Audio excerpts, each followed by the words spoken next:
Hi, everybody. Welcome to our monthly group health coaching group classes. I hope you guys are excited. I see some familiar faces today. I'm going to share my screen. I hope you guys can see it, but I guess you can see it. So, today the topic is conquering fatigue, and boosting energy. Right? Nowadays, people get very confused between fatigue and being tired or exhausted. They're different things. They're kind of related to each other, but fatigue and tiredness and exhaustion, they're different things. So today, we're going to be looking into what is fatigue. And we're going to look into strategy. So this is going to be a short session. It's going to be a more hands-on approach kind of session, but we're looking into the world of fatigue. So if you come regular to our sessions, of if it's your first time, we always keep saying that energy is the currency of life. And we as human beings, we need energy to live. And we can't make our own energy. So the way we manage our energy is going to be crucial for us to be able to deal with our thoughts, make good choices, make sure that we use food as energy rather than as a rewarding system, making sure that we're living the life that we wanted to be. Now, that's great, but we also need to understand that fatigue is a reality. And on a daily basis, we have to have the ability to replenish our body with energy and also understand that we have a thing called fatigue inventory. And fatigue inventory are those activities that are going to constantly depleting us from our energy.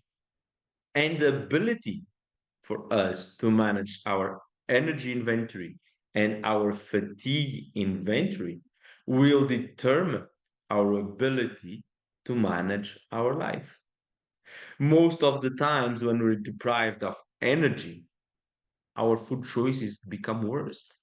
Our ability to go to the gym becomes an existence. We procrastinate. We start laying down on the couch, hoping that screen times or distractions will replenish our energy by miracle. And that doesn't happen. So we need to understand first what is fatigue and tiredness before we look into the strategies that actually can help us managing fatigue. Now, as I said, fatigue and tiredness are two different things. When you're tired, you can go to sleep and you rest and you're able to recover. But fatigue doesn't happen like that. Fatigue goes much deeper in your body. Fatigue is that feeling, constant feeling that you're exhausted no matter what. You wake up tired, you feel tired, you go after the weekend, you're tired, you're in the office, you're tired. It doesn't matter. And you start running life on an empty tank. It doesn't matter how many things you do and you try to sleep, you're feeling constantly exhausted. And we live in a fatigue epidemic. Most people are currently living life on an empty tank. And not because they don't want to replenish, it's just no one knows it. We keep living in a society that doesn't tell us the need of replenishing and our ability to keep managing our energy inventory. So when we're running life on an empty tank, we're in a survival mode. We let things coming and we try to juggle life as better as it is, and then we look back and we have that sense that we didn't have time for us, we didn't do anything we wanted, we didn't, and we keep feeling tired and one after the other. Some people have the ability to thrive on stress and they're sustained by their own stress levels, but that's not sustainable. And in the long run, People that live and thrive on stress to maintain their energy levels are gonna end up suffering with bunch of problems because their immune system is ultra activated. Their natural killer cells are going to decrease, and their ability to have a resting and a repair sleep is completely compromised. So, first of all, we have to distinguish between, are you tired or are you fatigued? And fatigue can be mental, can be emotional, can be work related, can be relationship. At some point in time, you cannot deal with anymore with those type of emotions, feelings, thoughts, and situations. While when you're tired, you can call it like physical tiredness, right? You go to bed, you rest, the next day you're good. So being tired and fatigue, these are two different things. Fatigue and stress are very connected with each other. So when causes of fatigue that we have, main one, stress. And I like to highlight on the stress part of it. We cannot ignore the signs of mental fatigue, emotional fatigue. They're both gonna lead to burnout. As I normally say, fatigue is nothing more than the absence of energy. Like darkness is nothing more than the absence of light. So we need to look into these variables of our life and see how is our energy inventory. Is it full? Half full? Is it empty? How's our fatigue inventory? How's our emotional stress, our mental stress? How's our sleep? How's our relationship with ourselves, our inner self-talk? Those things that are silent, but they're inside your head, and they keep depleting energy out of you. So let's look into the causes of fatigue. Stress, number one. As you know, and if you don't know, I will repeat it again. Stress can be anything or everything. People relate stress to traffic, to work, to the weather, but stress is everything. Stress is nothing more than an alarm system that tell us that our homeostatic balance has been disrupted. That can be the weather, that can be your thoughts, that can be your emotions, that can be your negative self-talk, your positive self-talk, your relationship with the others. Decision-making fatigue. If you're a CEO taking many decisions throughout the day, you're gonna be fatigued from taking those decisions, right? Poor sleep. Now, as we all know, if your levels of stress are too high, the rock star of stress management recovery is sleep. And if your stress levels are too high, most probably your sleep is going to be compromised, right? So poor sleep will be a cause of fatigue. One case of people that are overthinkers, people that go to bed and they have difficulty in falling asleep, or they're constantly thinking about work, life, the competing commitments that life has around them. Their ability to go into resting mode and recharging mode throughout the night is probably going to be compromised. Dehydration. Water is fundamental. Your brain is made of water. Your blood is made of water. You detoxify through water. So dehydration can be a cause of fatigue. Nutrient deficiency. Yeah. And it's all related to stress, most probably, right? Have in mind one thing. As we age, our caloric needs decrease, but our nutrient demands are the same. Now, if our stress levels are too high, our fatigue levels are too high, is our ability to process good food choices, those that are energetic for us, going to be in place, work for us? No, no, no. So what's gonna happen? Most probably, we're gonna keep rewarding ourselves with pleasure. And when we go for emotional eating, our choices are always related with sugar and highly processed foods, which is going to take us into a nutrient deficiency, right? Which is going to cause us even more fatigue. Obviously, underlying medical conditions, there's always physical aspects of the human body. And believe it or not, lack of exercise can lead to fatigue.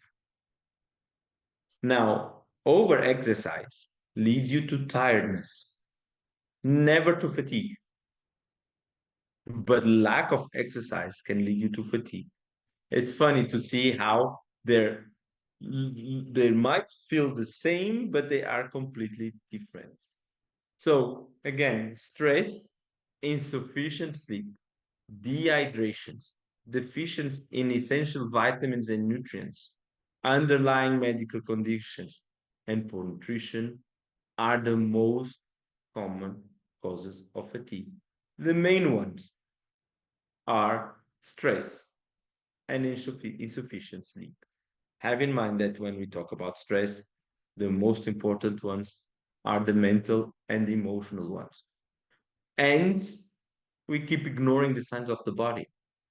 So by ignoring the signs of your body, you're not taking actions on dealing with your fatigue. Now, let's look for strategies. Sleep. Sleep is the rock star of recovery. There's a reason why we sleep 1/3 of our life. And what, without sleep, we don't have the ability to rest, recharge, and repair. Why do we need to sleep 7 to 9 hours? Well, for a very simple reason that we go through 5 different cycles in sleep. Each cycle has 90 minutes. 90 minutes times 5 is 450 minutes. If you divide it by 60, then you have 7 hours and a half. Some people will need a little bit more, some people will need a little bit less.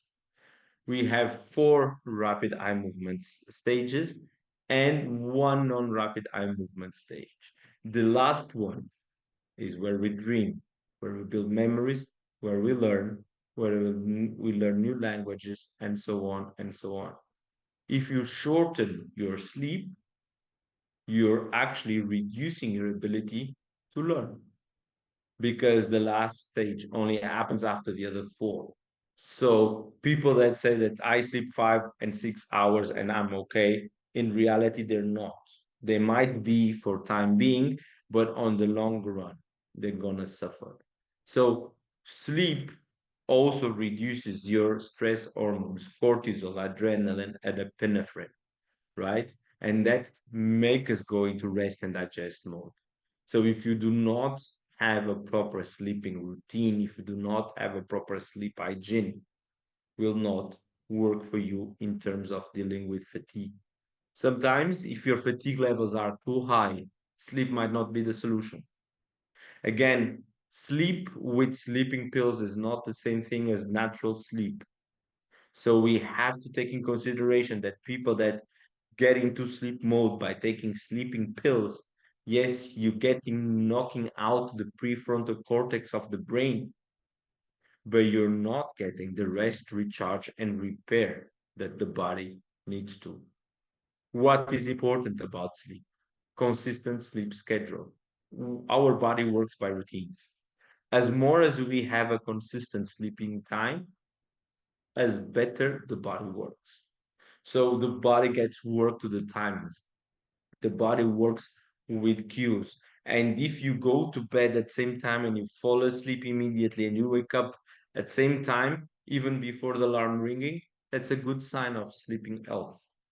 Now, if you're trying to get into bed and you're not able to sleep, or you wake up in the middle of the night thinking about how stupid your colleague was at work, or your financial constraints, or the zillion things you have to do when you wake up, then that means your sleep is not working for you. Always have in mind that your day starts when you go to bed. Your day doesn't start when you wake up. So the way you fall asleep and how you sleep will determine the amount of energy you're going to have available for the next day. Now, one thing you have to take in consideration is that your last hour before your sleep is going to be crucial. So avoid doing anything that overstimulates your brain. Your brain is supposed to go into resting mode because the body has to perform a bunch of rest and recharge activities. So overstimulating your brain just before bedtime with cute cat videos on social media or reading the Financial Times. The Financial Times is something that stimulates you. It's not going to work for you to have a repair sleep.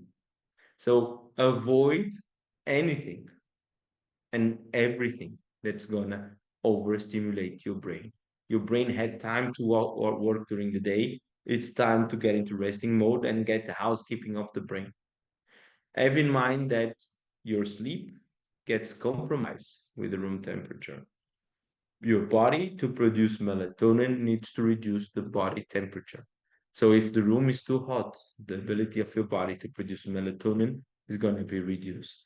Hence, the room, taking into consideration the darkness, a good mattress, and the temperature of the room. As I said, a good sleep and wake cycle is fundamental. Having a relaxation or a relaxing bedtime routine, it's important.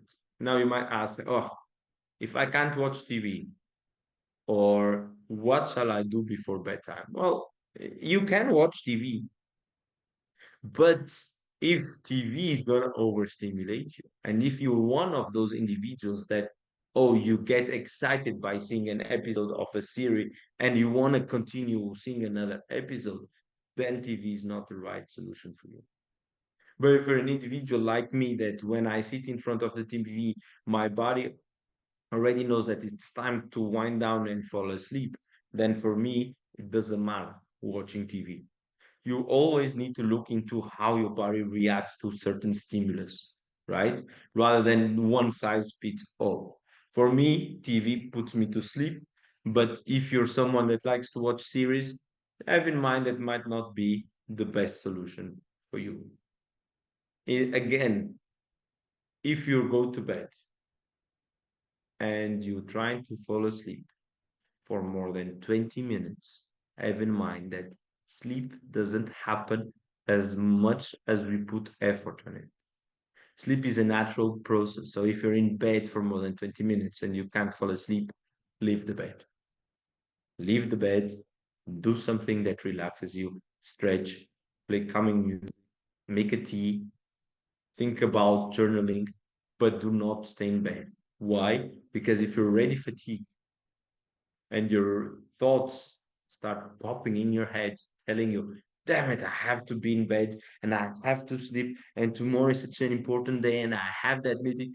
All these thoughts are just feeding your emotional stress. And if you're already in a fatigue stage, you're not have the ability to process more emotional stress on top of everything you're doing. So that will not help you. Do not stay in bed for more than 20 minutes if you're not able to sleep, because you're just incrementing your fatigue level rather than trying to reduce it. Manage your stress. This is the most important thing. We keep ignoring the stress signs. I was just coaching someone today that said to me that, oh, my sleep starts getting compromised. That's a sign.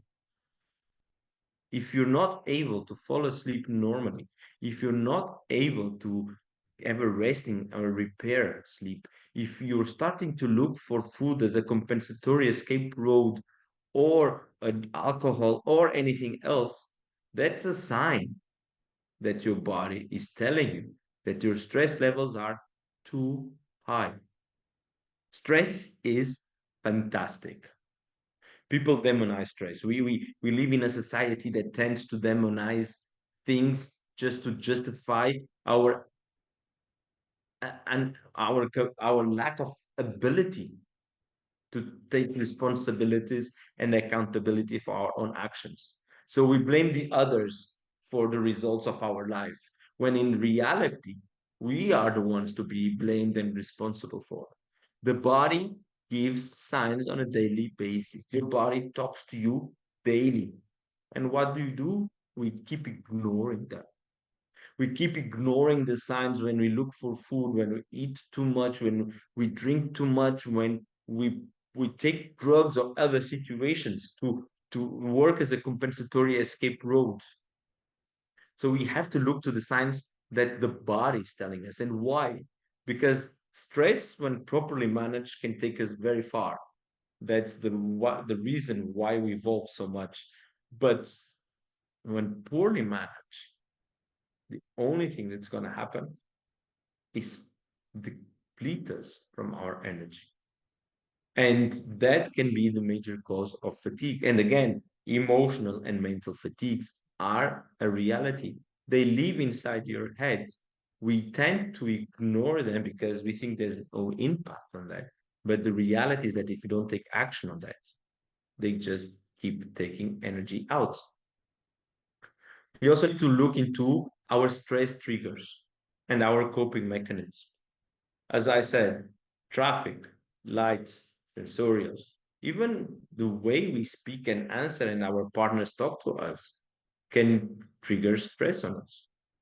Stress is a perception of what's happening around us is good, bad, manageable, or unmanageable, and what type of coping mechanism we have to that situation.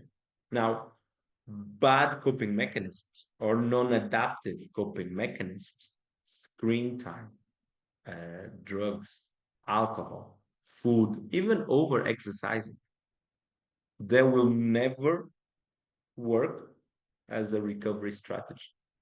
While exercising, meditation, walking nature, listening to your favorite songs are adaptive coping mechanisms to stress. So when you practice relaxation techniques like deep breathing, mindful medicine, meditation, or even relaxation, I also practice muscle meditation, which is when you practice an exercise with repetitive movement and you keep being aware of how you feel, how your emotions, how your body. Have in mind that for you to manage stress effectively, you need to make sure that either you sleep, either you move, either you practice joy, either you connect with others, either you have smart nutrition. When you try to use situations like, and I heard this a lot, I can't wait to reach home to have a glass of wine so that I can relax. That have a glass of wine because you want, by using the glass of wine as a relaxation technique to recover from stress doesn't work. Same thing with food, same thing with sex, same thing with drugs, same thing with the distractions. As the name say, it's just distractions. Chronic stress, it's a major energy depleter. Stress, if it's not properly managed, becomes chronic. Chronic stress will lead to disease, even to cancer.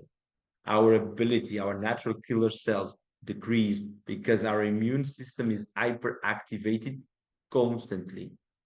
Our digestive, reproductive system, and immune system immediately gets affected, not to mention the sleep.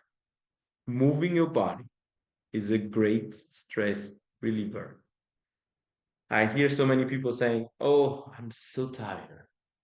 I'm so exhausted," even though they haven't moved behind a desk for 8 hours. Yes, your brain and your thoughts consume energy. But if you're that level of tiredness, you have to use your body to compensate your mind. So you have to use the body to calm down the mind, and nothing better than moving your body. You don't need to go for a CrossFit workout, but a walk around the neighborhood, a walk around the block, play your favorite song, have a beginner's mind and try to explore the neighborhood with a different point of view will definitely lower your stress levels. We have to take the ability to tell our body that we are in a good place, that the thoughts that we're having, the emotions that we're feeling, or whatever is happening around us is not they're not putting us in danger and we are in a good place. Hydration. Water, water, water, water plus water, right? Have in mind that during sleep, you lose 20% of your water. So the best thing for you to do is to have a bottle of water by your bed as soon as you wake up and drink water because you wake up dehydrated. Your brain operates with water. The electric impulse of the brain, they flow and through water.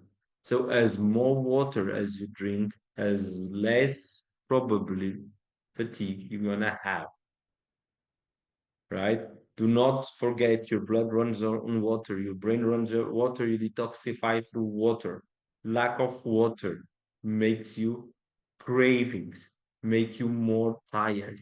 So let your body drink.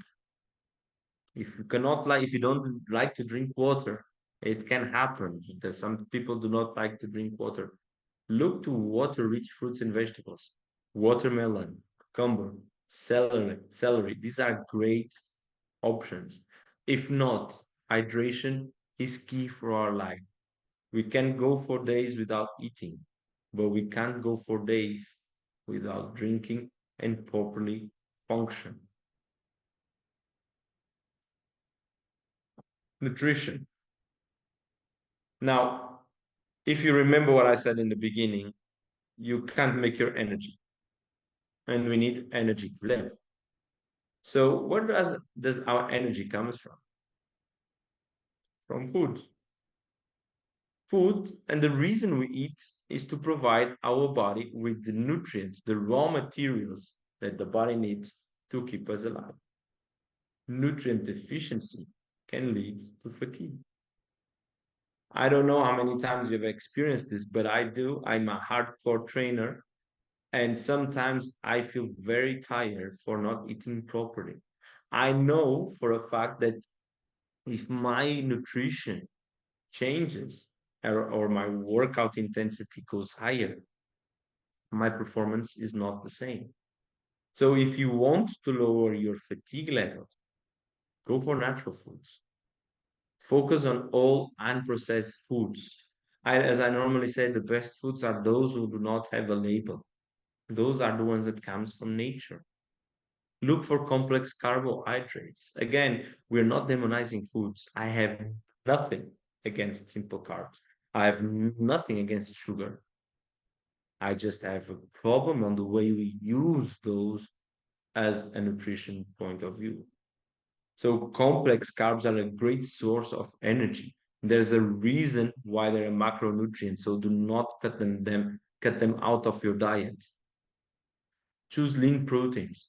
Why? Because the body takes time to break those into energy and doesn't spike your blood sugar levels. If the body experiences sugar crushes, that means that your body goes goes up very high, and then it's gonna have a crash. So make sure that as more stable, as more linear is your food consumption, as better it is.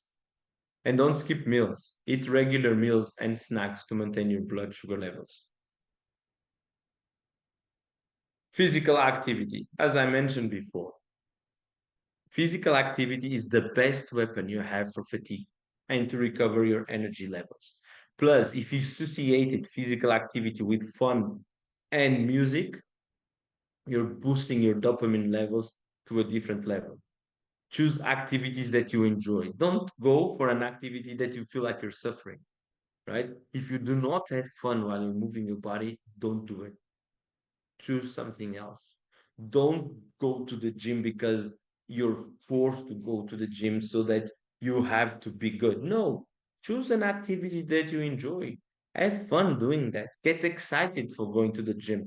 Get excited to do a movement. Your gym is not the only resources you have. You can walk, you can run, you can jump, you can dance.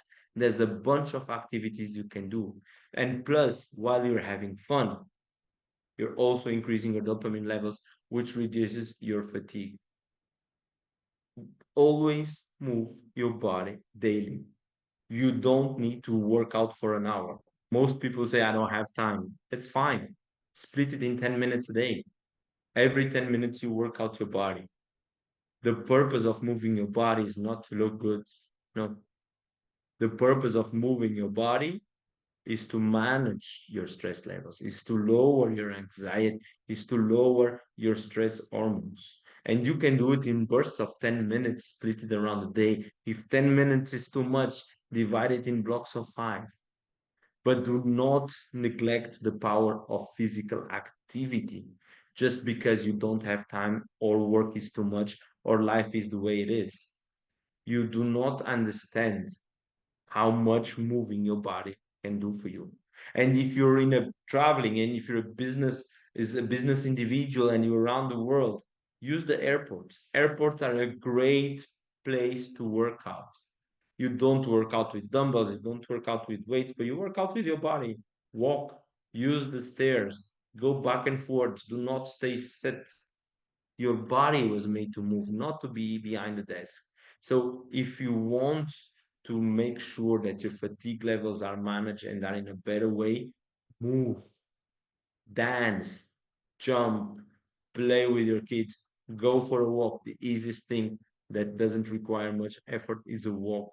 And if you want to make sure that your dopamine levels go higher, have a beginner's mind.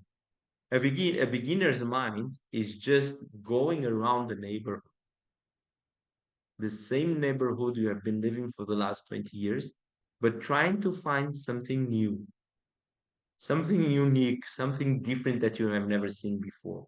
That will stimulate your brain. And by stimulating your brain to find something new, you're actually reducing your stress levels. You're actually reducing your fatigue. So use the body to calm down the mind. Some people say, I cannot do exercise. You're not meant to exercise. You're meant to move your body. You not need to go to the gym. Some people say, I do not have the energy or the ability to go to the gym. Uh, When you move your body, what's happened? You stimulate your you stimulate your heart rate. By stimulating your heart rate, you're stimulating blood circulation. And what happens inside the blood? The blood carries oxygen, nutrients, and glucose, the raw materials that deliver energy to the mitochondria inside your cells. So, if you want to make sure that you're delivering more nutrients to your body so that your mitochondria is able to produce more energy, what better way than moving your body? You're just biohacking your own system. So if you're tired, let me give more nutrients to the rest of my body. And that happens when you stimulate your heart rate. It's as simple as that. Again, you don't need to be a gym rat. It's very simple. You can just do some moderate to intensity exercise. If you are a beginner, start with walking. If you want to elevate from walking into running, do bursts of exercise, 2, 3 minutes of running, 10 minutes of walking. And then you start incrementing the minutes of running versus the minutes of walking until you reach a place where you're comfortable. Do not overwhelm yourself with, oh, I have to be run for an hour. I'm a runner, and it took me a lot of time to be able to be a consistent runner on a regular basis. I hated running. I thought running was the most stupid thing in the world. And now I run every day, 7 to 9 kilometers a day. I didn't start running immediately. It took me in blocks of 10. Then I merged the blocks of 10 until the day I said, oh, I can run half an hour. And that half an hour took me to 40 minutes, and that 40 minutes to 50, and so on. So build up, give yourself time. Don't push yourself too hard. The point is not, this is a journey, not a destination, right? So if you want to start elevating your fitness experience, start step by step. Have in mind one thing. Aging is a reality. We're all gonna age. And what sustains the skeleton is the muscle mass. For the gentlemen, we lose testosterone after 40, and exercise can help with that. So there's a combination between exercise, well-being, stress, and longevity. Uh, Power up with strategic breaks. I wanted to highlight this today because it's very underestimated. We think that breaks are a luxury. We think that breaks are for lazy people. We think that people that have too many breaks are the idiots in the company that do not do anything. They might be. I'm not here to judge them. But there's one thing that is called strategic breaks.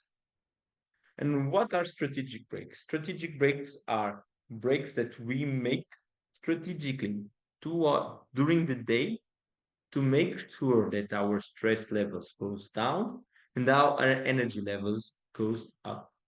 They can work as a tool for us to have that sense that we're doing something good for us regularly, rather than the day went by and we didn't have any time to do anything that it's important for us, right? So if you think that making a break during the day will actually waste your time or make you look silly to your colleagues, actually opposite. Strategic breaks pushes your performance, makes your focus, attention, and deliverables and results goes higher. So if you feel like during the day you're getting too tired, take a break, stretch, listen your favorite song, have a walk, take a conversation with a colleague of yours about a topic that is not related to work. This is a fantastic secret weapon to deal with fatigue. If you want every 2 hours, make an alarm on your phone and say strategic breaks to enhance my performance. And then you can take it or not. You can make a decision. Again, strategic breaks are not breaks of half an hour or an hour. No. Strategic breaks are breaks that you can take for 2 to 3 minutes, 5 minutes. If you multiply them throughout the day, recovery is like stress, cumulative and adds up and multiplies. That means that you're in the end of your day, your energy levels will not be so depleted as you think. You need to make sure that they're short and well-timed breaks, right? So make one break during the morning or two every 2 hours. See how it goes. But more important, see how your brain operates after the strategic breaks. I can tell you and assure you that your brain and performance is going to be much higher and than before. So some people say that I have so much work, I don't have time to leave my chair. You're just performing bad. Your brain is a machine, and as a machine cannot be operating non-stop. So you have to give it small breaks. So the brain can also breathe and say, look to your body as a professional athlete of Olympic game. Is any athlete always competing? No. They have to rest, they have to charge, they have to repair. So if you're pushing your brain to the limit, you're just depleting your energy inventory. So look to strategic breaks as a necessity rather than a luxury. Couple of suggestions. Step away from your screen. Give your attention or focus to something else entirely. Scroll a little bit on social media if you want, laugh with your colleagues, stand up, stretch, call a family member you haven't talked in a long time. Move your body. Do 5 to 10 squats, a couple of wall push-ups. Stretch, breathe. Do a couple of breathing exercises at your table. Just bring some awareness to yourself. Hydrate and refuel, right? Water, water, water. A couple of healthy snacks, almonds, walnuts, great source of energy. and engage your mind differently. Music. Music is phenomenal. Music is directly linked to your emotions, right? So if you want to recharge yourself, create a playlist of your favorite songs, the ones that will kick your emotions. Normally, they're the ones related between your 13th and your 22 years old. And use that playlist to burst yourself with short periods of energy. I think this is for today. As planned, it took us 40 minutes as normally. If anyone would like to place a question, please let me know and I'll give you a minute. If not, that's the session for this month. Thank you. Thank you, Susanna. Mommy. Hi, quick. I have a question actually. So, for someone who works in different shifts, um, Mhm.